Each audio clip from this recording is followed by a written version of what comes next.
Back in Syria, before I came here to this camp 4 years ago, I was at a college and I went to a poetry evening, and there was a guest speaker. And after the event ended, I spoke to him and I asked, please, can you give me feedback on my poetry? So he read it, just a poem, and he said to me, my son, take care of yourself, you will become something. And that gave me the motivation to keep writing. It was a very simple love poem, and my friends at college saw it, and they started to photocopy it.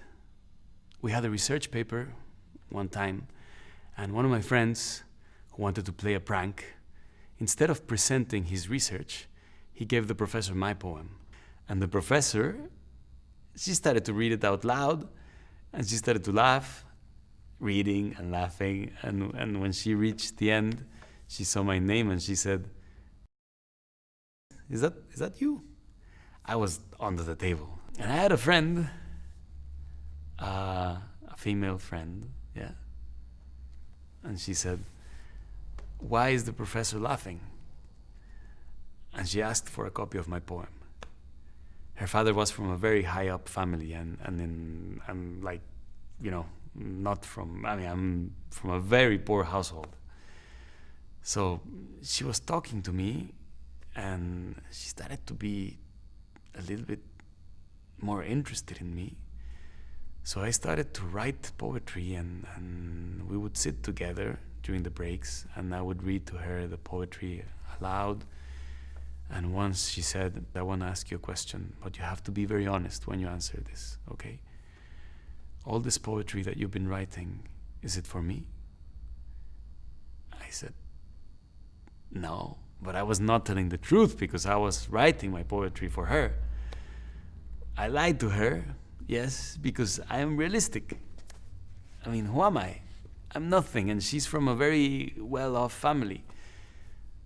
But I'll be honest, I had some feelings for her. She used to write notes from the lectures that we were given, you know, and one day I missed a lecture, and I asked her for a copy of her notes.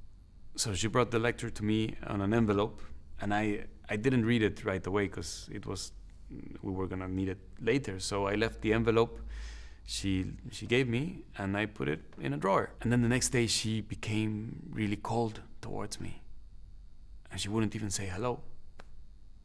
So, you know, a month later, it was time for me to study, and I opened the envelope she left for me with the lecture notes, and what I saw was in the first page, it was a love letter from her to me. She thought I had read it, and I had ignored her completely, and I was shocked. I was so shocked I failed the exam. I asked my friend, what am I going to do with this now? What do you do? You know, what? And he told me, just go speak to her. And I said, no, I can't because we're graduating, we're from different worlds. And, and she was walking with her friends, and I went up to her and I said, hello. And she said, hello, in a very cold tone. And I said, can I speak to you for a moment? And she said, no, if you want to say something, say it in front of my girlfriends. I said, look, I can't have this conversation in front of them. You know, I have to speak with you alone. And she said, okay. So we went to the side, you know, and I told her, look, you're from a very rich family, and I'm from a poor family. It's not that I don't love you. I do love you, but I would never fit in with your friends or the world you belong to or your family. I have to go back to my town where people are depending on me, and you have to go back to your town.